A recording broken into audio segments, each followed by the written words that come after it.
Hi, everybody. Welcome back to Psych'd. My name is Hannah. And I'm Cari. This is Zeppelin again. Again, Zeppelin is back. Round two. And today, our episode is going to be all about pet psychology, a little bit of animal psychology as well. But before we get into that, we are going to do our very first student research spotlight with Levi. Levi, do you want to tell us a little about your background here at Lyon, like what you do here, what's your degree, what year you are, and what your research is about? So I am a junior. I've been here for about actually 4 years since I took a leave of absence, but I've been doing research with Dr. Florkiewicz. I'm also doing it with Dr. Beezer in his translational competency lab, so it's not just psych that I'm related with. However, my degree is mainly in bio, and I have a minor in chemistry and data science, so I'm hoping that all these research opportunities can allow me to kind of connect everything that I want to do later on in life. As for extracurriculars, part of an esports team, and a little bit of other, but we'll get into that later. Okay, very cool. I am also under the impression that you are in Greek life. Yes. Okay, very fun, very fun. What frat are you part of? Teak. There you I'm go. also the secretary. Secretary of Teak. Yes. I didn't know that. Congratulations. Thank you. Yeah, you're welcome. I know a thing or two about being a secretary, so I understand. Okay, would you like to run us through what your specific project with Dr. Florkiewicz is over? Are you talking about the CANZ or with the primates? Oh, fancy. I guess we have two, so tell us about both. So in the animal behavior and cognition lab, I'm primarily working with white-fronted marmosets, which is like tiny little monkeys. They're really cute. And we're mainly researching the contextual flexibility of these mammals or primates.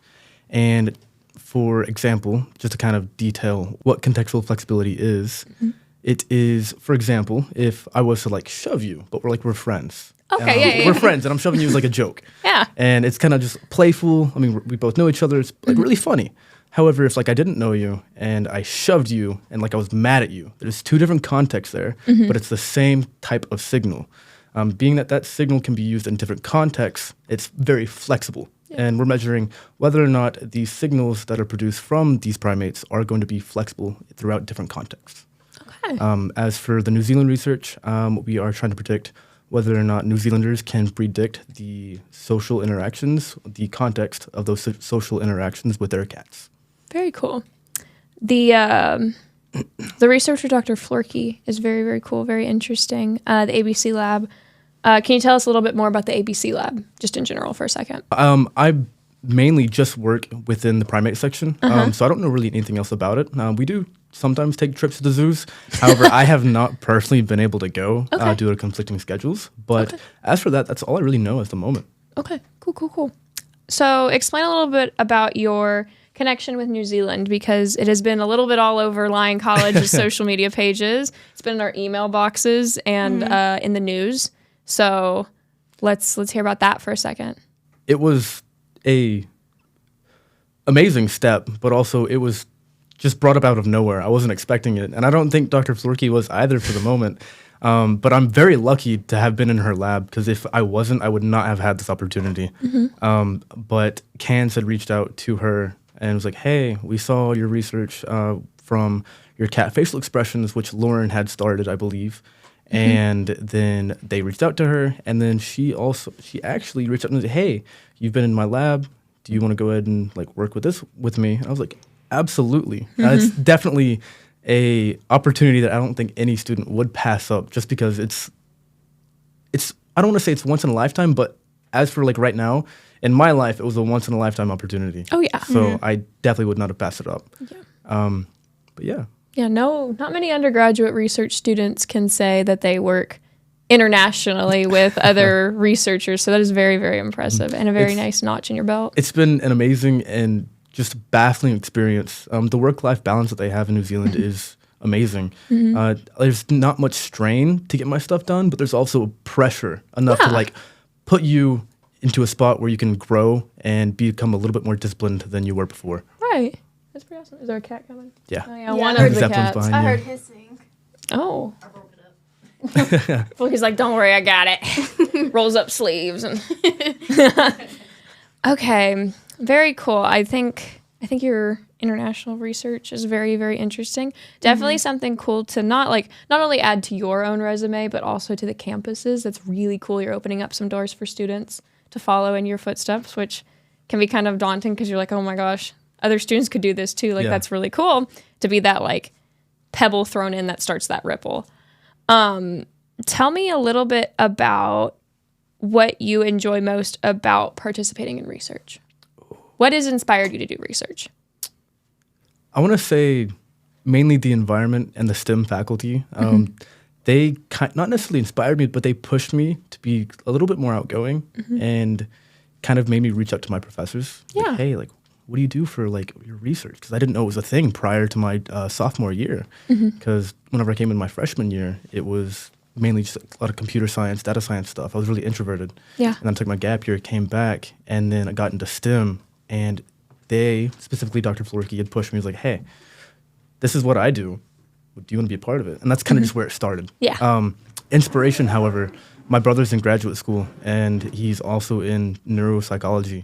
And so there's kind of the correlation there. He tells me what he does. I'm like, oh my God, that's so cool.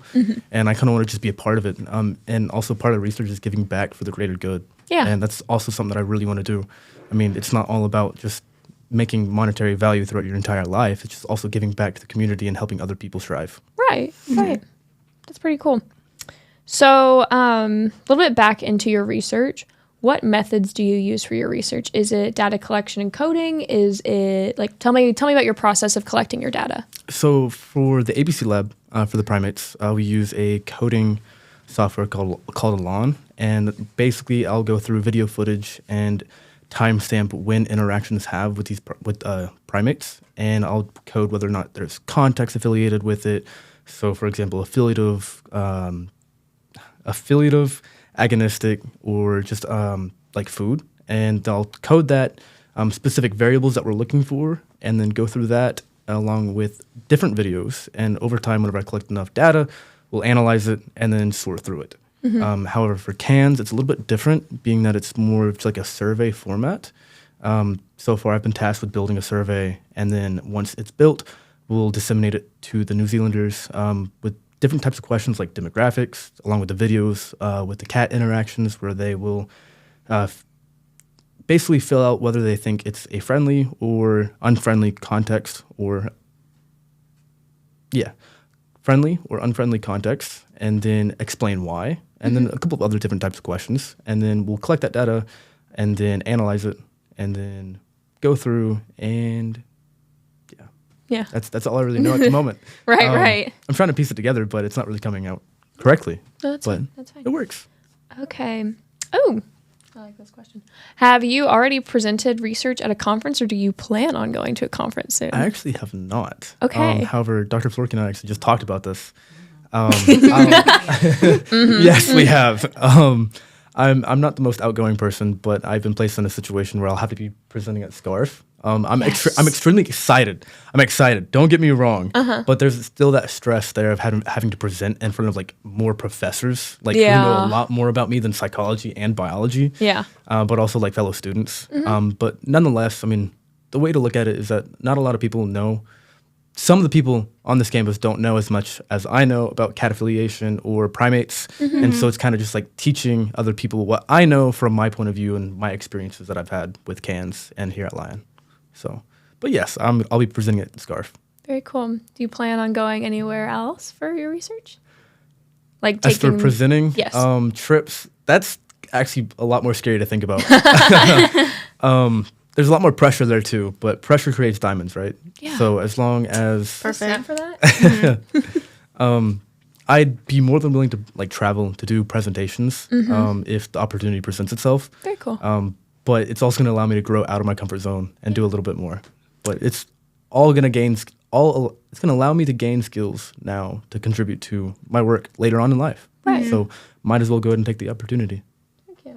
Have you presented at SCARF before? No, I haven't. I was going to last year, but we didn't have any data for it.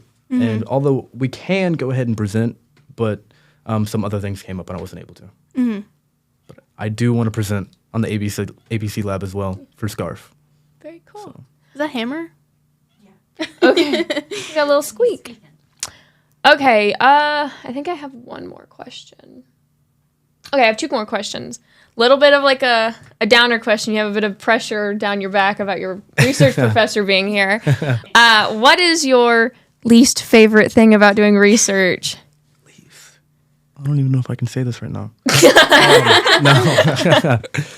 I don't really dislike anything about it. I think the only downside that I would have to it is me figuring out how to balance my time. And that's probably the only thing. But the thing with STEM is that it's already like very time consuming. So sometimes you know how to balance your time, but things often wrap around and something happens and you just lose balance. Right. But it's a learning process.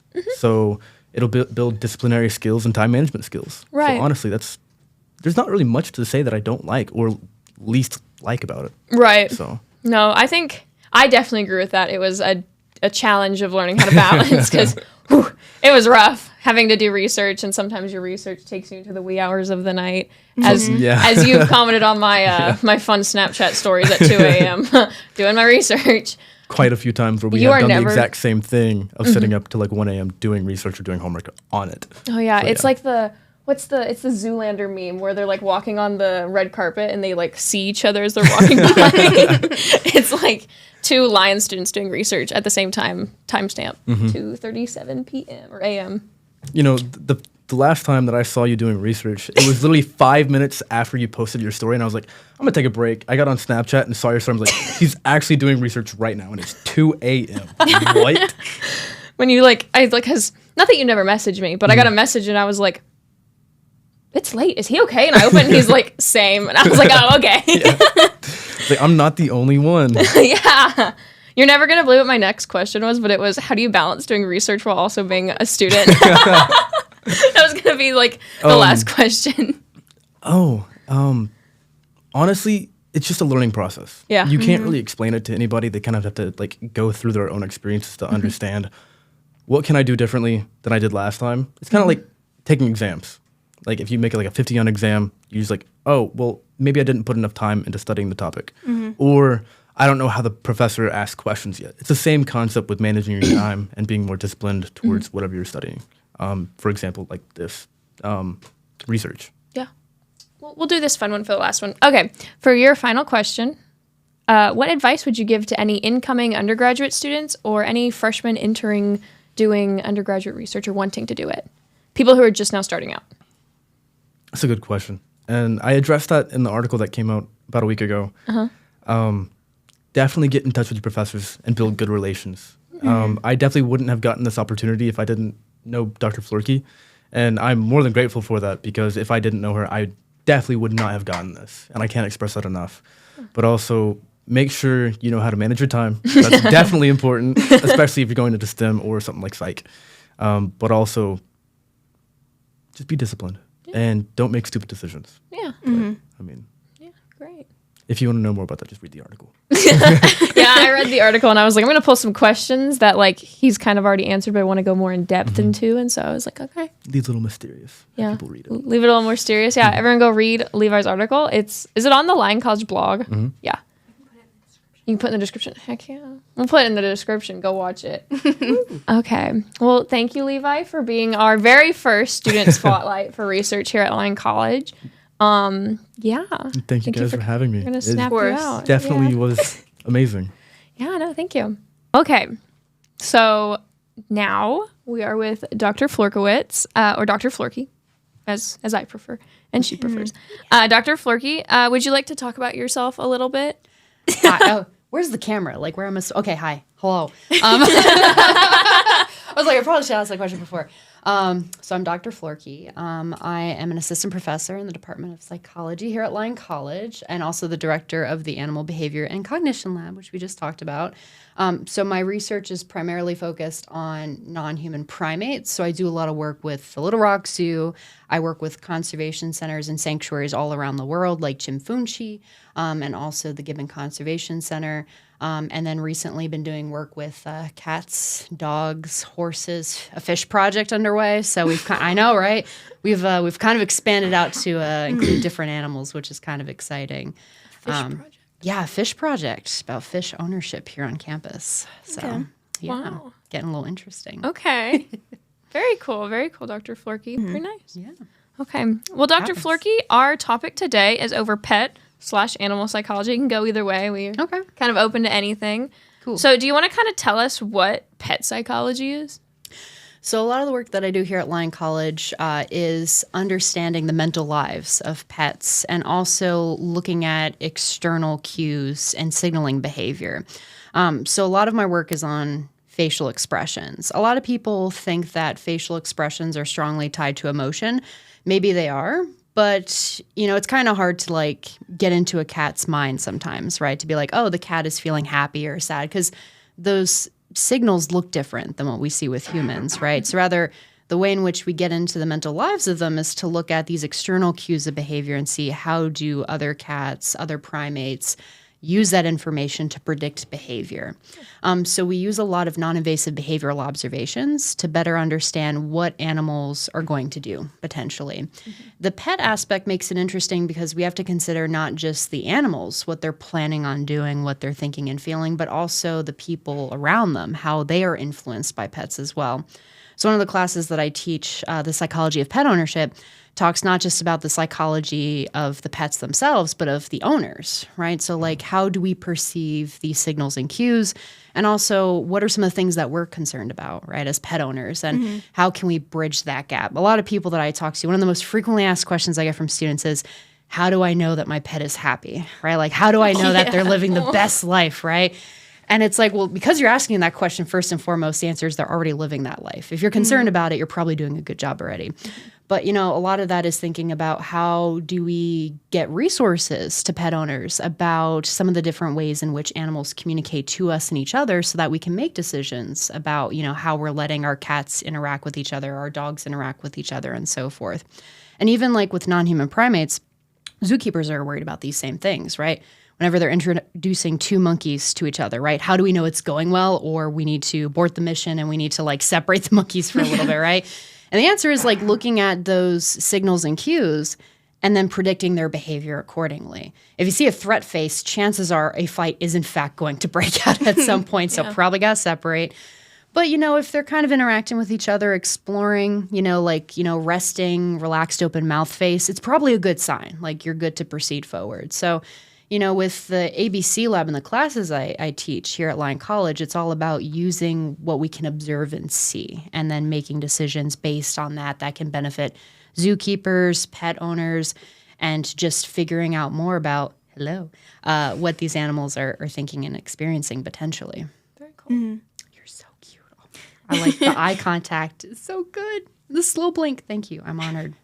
Yeah, I hope he's a happy cat. He's a happy being. Look at him right now. Like, you have such a beautiful backpack for him, right? You're living your best life, buddy. So good. Do you want to show off Hammer real quick? Hammer. Yeah. Yeah, Hammer and Zeppelin real quick. Yeah, let's do it. These are the distinguished guests here. They need their spotlight. They're kind of separated because they were kind of wanted to fight. Not really. We don't know. Hi, baby. This is Zeppelin. This is Zeppelin. He's 3 years old. He's a boy. And then I think we're going to... Oh, can you see him? Okay, good. Chirping. Hi, A little baby. chirp. Those are our furry friends that have joined us today. Yes. Zeppelin and Hammer. They've become very good acquaintances. We'll say that. Maybe not besties just yet, but they will be. We're They will working be. up to it. Yeah. So, I'm just trying to think about like what question I want to talk about. Do you have a question? I have a question. Yeah, Okay, let's go so for it. Dr. Daniels kind of touched on it last episode. Yeah. She said that there is a big difference between people that own dogs, people that own cats. And she said she's going to let you talk more about that. You want to talk more about that? Yeah, so it's interesting because a lot of the ways in which cats communicate with each other and with humans is kind of different than the ways in which dogs interact with each other and with humans, right? So, dogs have been subject to artificial selection, domestication for about 40,000, give or take a couple thousand years, right?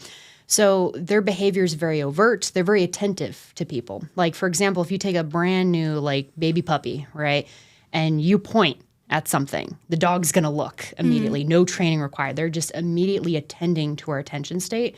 and they're looking at that referential communication and they're responding accordingly. They're like, oh, that human's pointing at something that must be interesting, right? Cats. Now, cats will respond, but the problem is that they've only been subject to artificial selection for about half that time, right?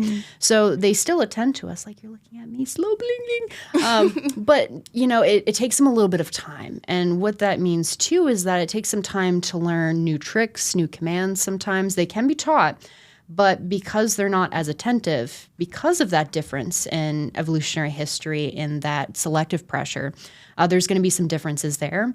Also, even though they have some similarities in their underlying facial musculature, there are some differences there too, right? Pupil constriction and dilation. That's a pretty big sign in terms of whether or not a cat is happy or is about to fight somebody, right? So the ways in which we attend to those are different based on our experiences with owning cats and dogs, right? So dog owners, usually they look for other types of signals or cues and positional behaviors to know that, hey, my dog is doing good. Like the classic play bow, right? Like the dog gets on the front limbs, is kind of like arching forward, wagging the tail, right? And that's usually a good sign that your dog is playful. But cats being playful looks very different, right? And you can kind of imagine that humans, in addition to our behavior shaping the ways in which these animals communicate to us, vice versa is happening, right? So we're modifying our communicative patterns based on our experiences with the animals. Anecdotally speaking, I just adopted 2 cats relatively recently. Like I got my first cat, Charmander, 2 years ago, and then Darth Vader about a year ago at this point, right? And I've been a long-term dog owner. Like I grew up, born and raised. My mom adopted a Labrador the same year I was born. And we slept in the same crib and just, I've been a dog person my whole life. So the first thing that I do when I, am interacting with my cats is I just rub their back, and you can tell they're annoyed. They're like, oh no, here she comes again in the house. Oh, just don't look at her, right? Because a lot of the mannerisms that I have are based on my previous experience owning a dog. So I had to really calm it down when I got my cats. I'm like, okay, I can't just mess up their fur. They're definitely not going to appreciate that the same way that my dog would, Coco. So you can kind of imagine that your mannerisms are being shaped by the pets that you own and also their unique quirks and habits. So, yeah, it's like a give and take process, I think. Very cool. Yeah. What kind of people do you think are better, dog people or cat people? And what do you think we are? You give mad dog energy in the best of ways. You're like, that movie Up? Yes! Dog. Yes! I'm hiding under my porch because I love you. But that's the best energy, right? Oh, yeah. I'd say you give mixed energy, Cari. Unfortunately, we haven't really interacted too much other than professional development, but I think you give a good balance of both. It's really Well, thank you. Yes. Yeah, I grew up with dogs, and then he's my first cat. So yeah? Oh, yeah. Congratulations. You're doing a great job. Look at him. He looks so good. I'm so sorry, little man. I know I'm taking your thunder. He's like, how dare you? He's like, it's hammer time right now. We got to put me up there. Hammer time now. Hammer. Hey, buddy. You can Hi, get buddy. on the camera. Do you want to come? You'll take my chair. I'll sit on the floor. It's fine. Hi.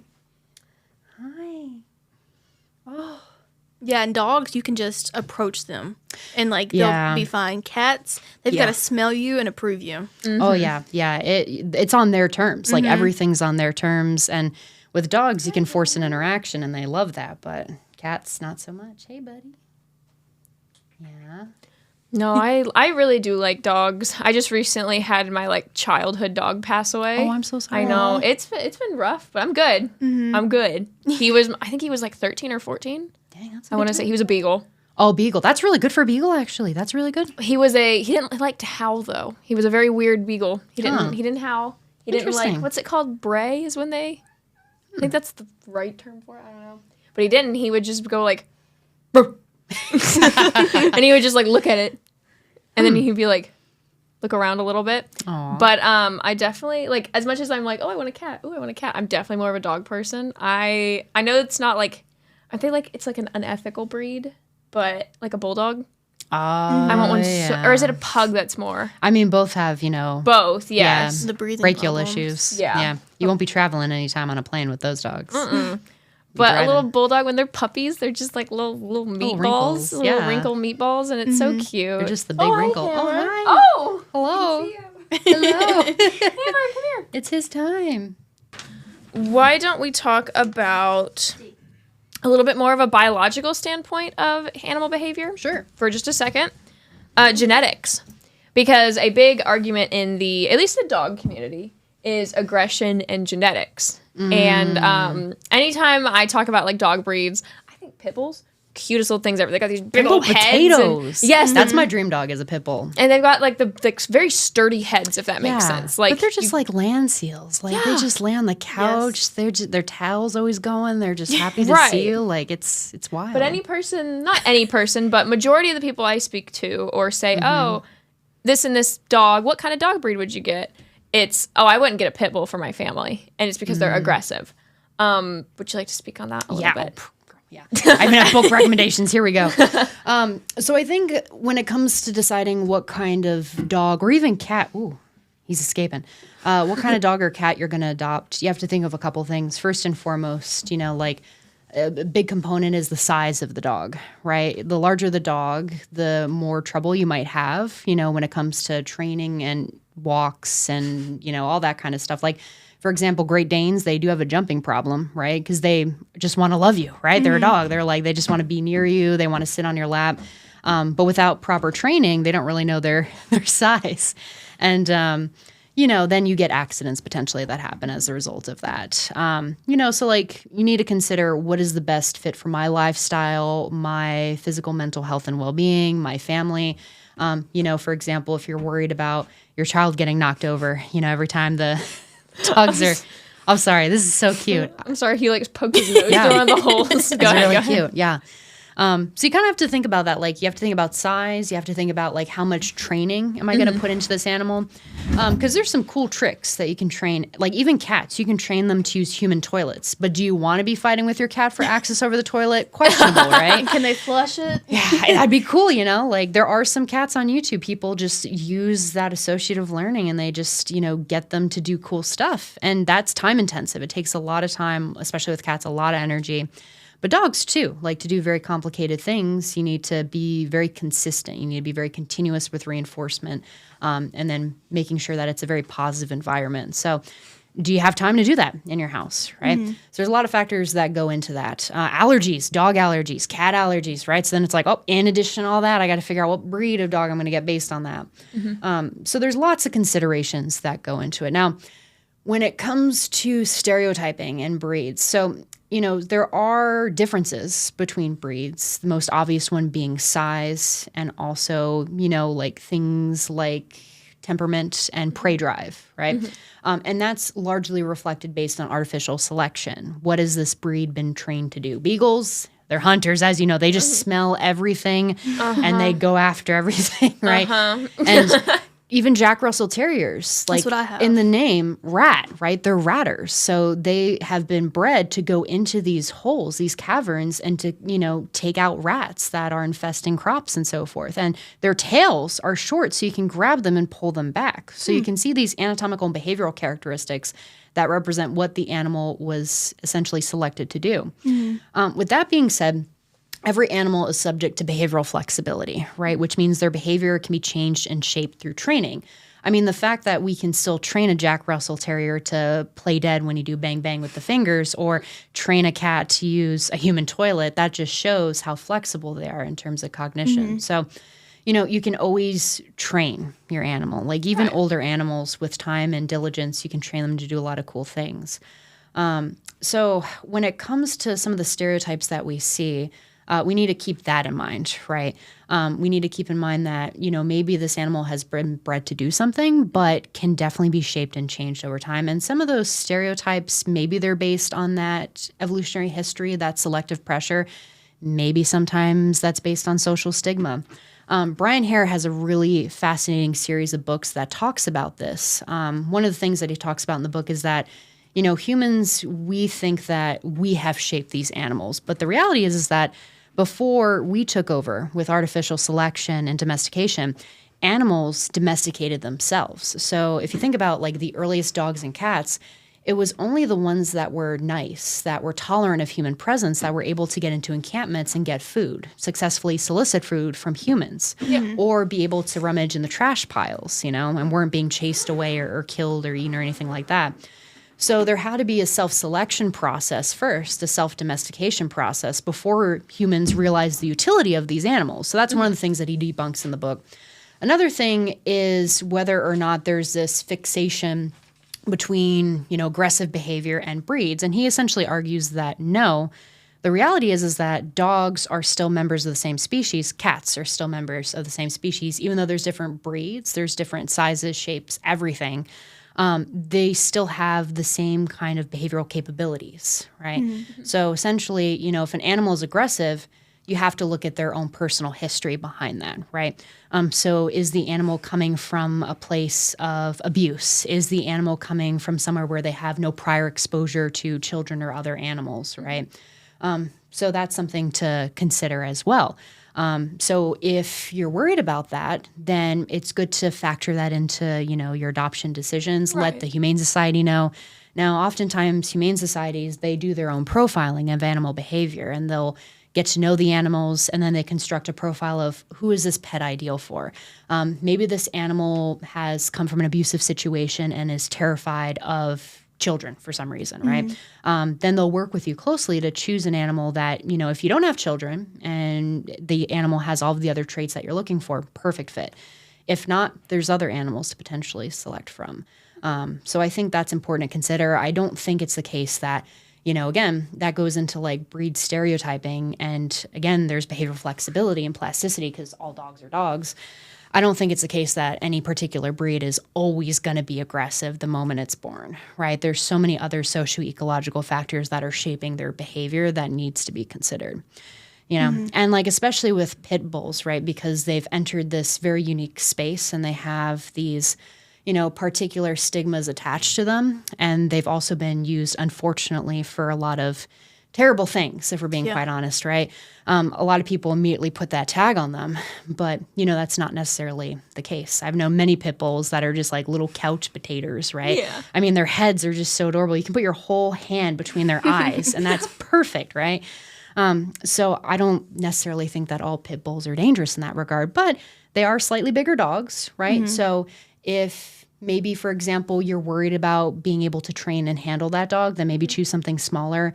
If you're worried about integration with other dogs, maybe make sure you let the Humane Society know so they can give you a dog that is good with other dogs that's already been trained, right? So you just need to factor that in, but that's a factor that you need to consider, or a series of factors with any dog that you get, regardless of whether or not it's a pit bull, a Great Dane, a Jack Russell Terrier, a Beagle, just something that you need to put on the table anyway. Right. Mm-hmm. And I mean, that's kind of how it is with like people. And we talked about this with our personality psychology episode. People are shaped by their environments. Mm-hmm. Animals are shaped by their environments. A lot of things are shaped by the environment. Yeah. And so it's hard to pass judgment on one type of one animal because of its whole type that might have been in that environment instead of just looking at the individual. Yeah. Mm-hmm. What is it called? Equinfinity? Equinfinity? I know. Equinfinity? Something. Dr. Miller, if you're watching, I remember this. I just cannot think of it right now. Oh, no. It'll come to you at the very end. It'll come to me. Like, at the very, very end. Very scream it out, and it's going to be like, okay. Oh, yeah. Oh, yeah. Do you want to talk a little bit about how important human-animal interaction is for mental health? We'll talk about animals and then human mental health. Yeah, sure. There's numerous studies that show that there are potentially really good benefits to pet ownership, and not necessarily just pet ownership, but just having pets by our side. I don't know if they're doing it this year. I really hope they are, fingers crossed. But, you'll notice that around finals week, therapy dogs come in and, students are just going around campus, they're petting these dogs and it's helping them feel better, right? So we see that there's changes in the brain when it comes to neurotransmitter production, when it comes to interacting in a positive manner with these animals. We see that for young children, even though some of the study results are mixed, right? Young children, it provides when, there is supervision with pet ownership, it provides opportunities to, learn more about how to interact safely with animals. Yeah. It teaches responsibility. It teaches lots of different things to children. And they just get better and better at interacting with pets over time. And with adults, right? It's potentially an animal that you can interact with at the end of the day. If you've had a really stressful day, you go home to your dog or cat and just a couple pets, and you just feel better, right? And also, they allow us to get outside more, right? So studies show that people report good, physical and psychological benefits with owning pets. There are drawbacks to it, right? So pet allergies. And you can think like, pet-human interactions, if you're not reading the animals correctly, you could get scratched, you could get bit, right? So, there's lots of like pros and cons, but even with the mixed study results, ultimately it seems like owning pets is a pretty positive thing. And the fact that we're here at Lyon College and we have a booming pet community, right, just shows how much people love their pets here and how good of an impact they have. So I think it's essential that whenever we're doing research with cats and dogs, that at least with a follow-up, trying to figure out ways in which we can use this information to benefit pet owners. Like take, for example, the cat study that we published. It's cool and all, but how can we now transform this into something that benefits pet owners other than being like, I knew it? For the cat owners, they're like, I knew it. My cats are expressive. They're doing all these cool things, and now we have a study that shows it. Or for people that are like, I had no idea. I thought cats were just like, So like, how do we transform this into a way that can be practically used on a day-to-day basis? And that's where the Companion Animals New Zealand project's coming into play.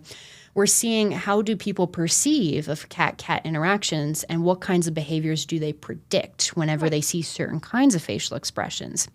We assess that knowledge base, and then we see what are some things that people do really good in terms of predictive power. What are some things that they're not as good at predicting? And what kinds of facial muscle movements maybe they're picking up on, maybe misinterpreting or not seeing altogether.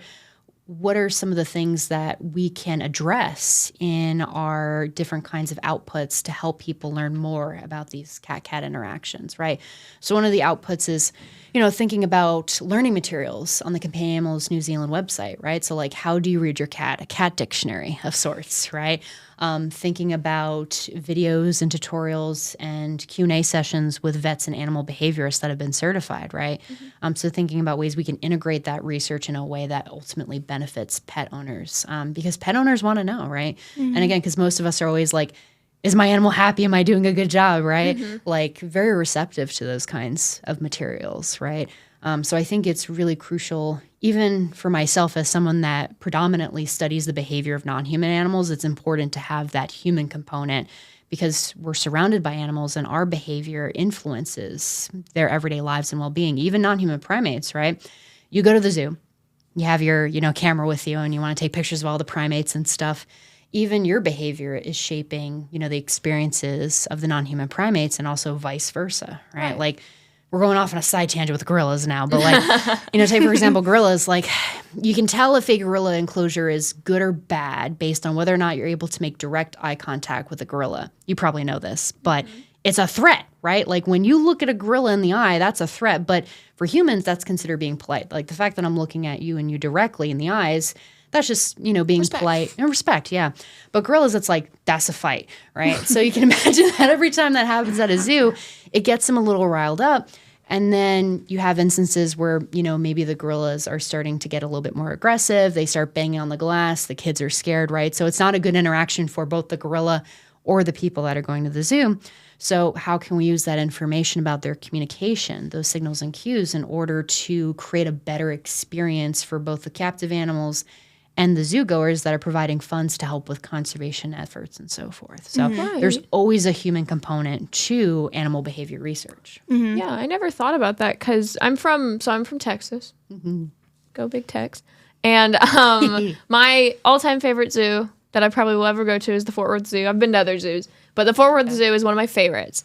And you see like those enclosures online where like kids will like play with the monkey or like the monkeys and the gorillas and all the primates and all that and like run across the screen window. Yeah. And we never had that at Fort Worth. We have this giant rock wall, a moat, and then an open enclosure, like a full open enclosure where there's no glass, there's no nets, anything like that. It's just a full area. And I was like, I wonder why. And then I did research with you last semester, the first semester I was here, and you said that, and I was like, that's why there's no glass like all these other zoos that don't really take as good of care as their gorillas as the Fort Worth Zoo does. I think the Fort Worth Zoo prides themselves on their primate care and their research into that because they're like, we don't enclose our animals. We put them in a environment they feel not as enclosed in. Yeah, absolutely. A lot of the research on human-animal interactions shapes your zoo experience without you even knowing it. I mean, take, for example, Little Rock Zoo. You might notice that the great apes, whenever you're going to see them, you're above them.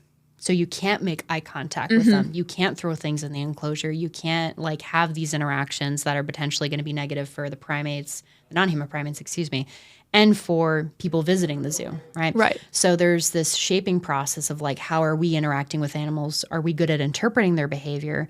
And what are some of the ways that we can modify these enclosures so the animals are still happy, but we're facilitating positive interactions? Right. And there's also a balance there too, because, oftentimes a good zoo, like when it's designed appropriately, right, you're probably not going to see the animals that much, right? Because good zoos are going to have places for animals to be able to hide, to relax away from humans, because they need breaks too. Like you can kind of imagine if you're a cheetah and just constant little children are coming up banging on the glass, right? That's very stressful. So, a good zoo will have naturalistic enclosures, areas for the animals to go and rest away from humans, but also they're going to have lots of enrichment opportunities, which the animal enrichment class I'm teaching in the spring of 2025, y'all enroll. We're going to be designing enrichment for the animals at the zoo, and we're going to bring it to them, and we're going to watch how they're using it to be able to help zookeepers improve the mental lives and well-being of those animals, right? So Little Rock Zoo is fantastic in that regard. They're always putting their animals first and foremost, and maybe some days you go to the zoo and you're like, the chimps aren't out, right? It's probably a good thing, right? It's okay if you don't see all the animals, because chances are some of them just need a little break. Yeah. Yeah, my favorite video, I wish I could insert a clip of it right now, is the orangutan and someone's playing with slime. He's like, it's my favorite video. He's just sitting there like, oh yeah, they find those types of things very enriching, right? Like they're very curious creatures. They want to know what you're up to. They want to see what's inside your bags. They want to see, so that's very exciting for them. The only thing to keep in mind there is whenever you're interacting with animals in a zoo setting like that, you want to make sure that you're not taking away from other enrichment processes. So take, for example, Los Angeles Zoo. They have their chimpanzees on a training schedule. So a lot of animals, fun fact, are actually trained for voluntary blood draw. So animals will provide limbs to you so that this way you can get the necessary samples. So this way it's safe and it's rewarding for the animals, and it's very efficient for you as well as a zookeeper. But that requires training, positive reinforcement, and sometimes that's in the form of food, snackies, but also sometimes that's in the form of being able to play with toys, being able to play with mirrors and stuff like that. So if we're giving the animals those while we're visiting the zoo, we just have to be mindful of, is this potentially going to interfere with any training that's being done behind the scenes? Because, especially with the chimps, chances are if they're getting overstimulated and they're very excited when visitors are out and they go back and they're like, I'm not training today. You can't make me do that, right? And then we're not going to force the animals to do that, right? Because it's a voluntary thing. So then it kind of delays the process. So, so you might notice then too, right? Like some zoos are okay with that and they let you get close to the glass and do those types of things. But then other zoos, there's a big distance and people are like, oh, I want to get closer. But chances are there's things happening behind the scenes to ensure the mental and physical care and well-being of the animals. Yeah. Yeah. So, unfortunately, we need to start wrapping up. So I'm going to give one more question. okay. You want to give one more? Do you want to do yours? Because mine is kind of like it feels like a very final question. So do you want to think? You have one? Mine's not necessarily a question, but I grew up in a very small town, about 5,000 people. And to me, into Arkansas, that's small. And we had a zoo. Oh. Yeah. And it was not good. Oh. And we would always take field trips there and stuff. And they had alligators and camels and lions and monkeys and stuff. And the monkeys would grab their poop and throw it at you. As they do. Yeah. And I don't know, just talking about how they should act and stuff. I mean, I already knew that the Cross Zoo was very unethical and it got shut down, as it should. But it kind of just reinforced it, those small cages. There was just tiny cages, and the alligators had a little kiddie pool of water. It was awful. It was really bad. Yeah, and I mean, that's the thing, right? People, they want to go to the zoo, they want to learn a lot about animals, but that's the most frequently asked question I get is do you get to go in the enclosure with chimps? And it's well, first off, no, I don't have a death wish, right? I'll be mauled immediately. Even the chimps that I know would kill me on the spot, right? And that's just part of their natural behavior. That's just part of their social hierarchies, their dominant strategies, everything like that. But a lot of people, they love the idea of oh, let me grab the gibbon, let me grab the alligator, let me pet the baby cub and so forth. But the reality is that has, oh, I know, right? Pet the baby cub. Yeah, and it's that just has such long-lasting negative consequences on the animal itself, but conservation efforts too. And then you get things like the illegal pet trade and industry that's being fueled. You get a bunch of things happening behind the scenes there. And the animals, they get really stressed and oftentimes they die early, right?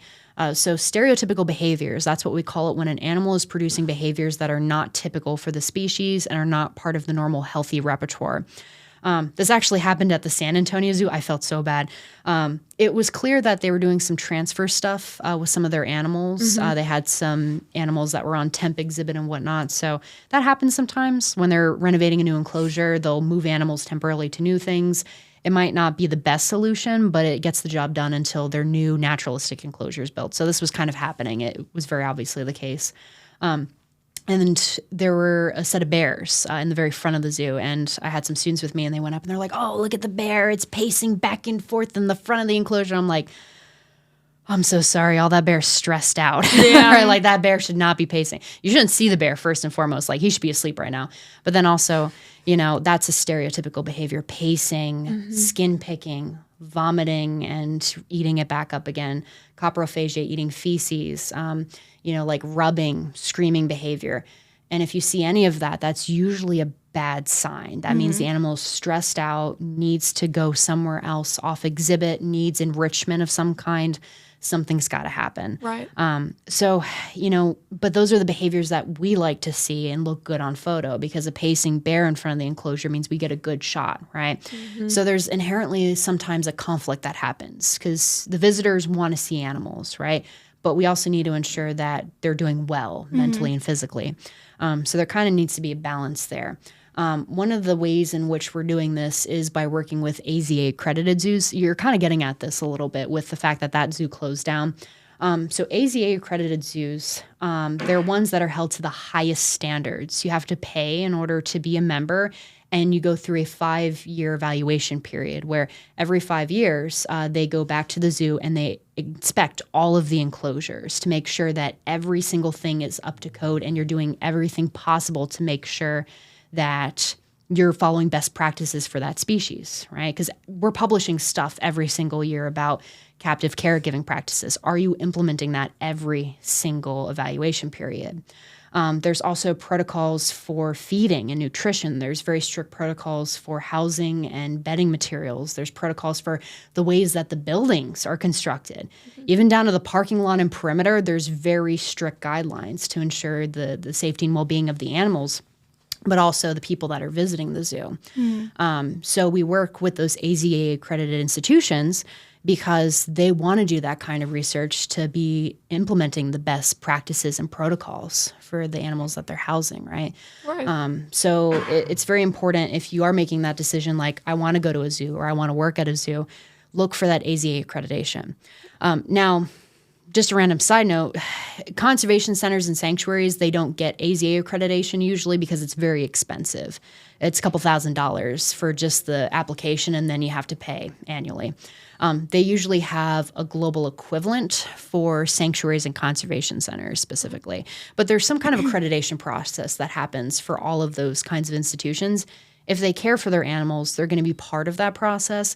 And also they're going to make sure that their enclosures have a happy balance, right? So maybe you need to have an enclosure that's a little bit smaller. Maybe there's financial constraints, cool. But then enrichment needs to be a huge part, right? You need to make sure that every single day that animal is being enriched in some way, shape, or form. Right. So there's ways to balance that, but it's a good start to be a part of those societies where they're emphasizing research and they're emphasizing, that interaction and that mindfulness between animal care and also visitor experience too. Right. Yeah. No. Whenever you said pet the cub, I immediately got my that video of the kid who was like, "Can I pet that dog?" And it's like a bear. Yeah, it's like that's a big dog. It's a big dog. That ain't a dog, but okay. You actually answered my last question, which was about animal behavior in zoos because I think it was last Christmas. Yeah, this past Christmas, I visited the Fort Worth Zoo with my boyfriend because I was like, oh, let's go to the zoo. It's so fun. And while I do think the Fort Worth Zoo prides themselves in their primate enclosure, the lion enclosure, the animals were so thin. Their manes were parts of their manes were pulled out and they had scratches all over them and they were pacing the entire perimeter of the enclosure. And lions, they should be sleeping most of the day, especially the male lions. They sleep 20 hours a day and then the 4 hours is hunting and then relaxing, right? So I mean, if you see anything like that, that's kind of atypical, right? That's usually a bad sign. Yes. And I get that, having these animals, it's very expensive, it's very time consuming, and you want to be able to invest equally in all the animals, but sometimes there's differences in terms of cognitive needs when it comes to enrichment.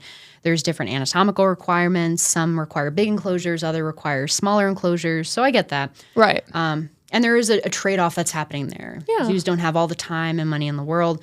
But if you do see those types of behaviors, a good zoo oftentimes will partner with colleges and universities, with the AZA network to find ways of creating a middle ground, right? Okay, maybe you can't expand the size of the lion enclosure, but you can think of new enrichment ideas. You can think of new feeding schedules. You can think of new social organizations that maybe promote less stereotypical and more typical behaviors for those creatures. So there's got to be a healthy balance there somewhere. Right. Well, do you have any other questions? I think that's everything. Yeah. We've covered a lot. Yeah, we've that was covered a great. lot. And I really enjoyed talking more about the zoo side. That was very good to talk about. That's good. Yeah. So, well, thank you for joining us this week. Of course. Thanks for having me. Thank you, Levi, for joining us this week. Thank you, Hammer and Zeppelin. Hammer and Zeppelin, thank you, Cheyenne, for producing today. And Jason, you were missed. But no, we don't know what our next episode is going to be about. We were very proactive the past 2 episodes. But thank you again for coming out and telling us about the wonderful world of pet psychology and zoos and all that. Yeah. Okay, we'll see y'all later. Bye.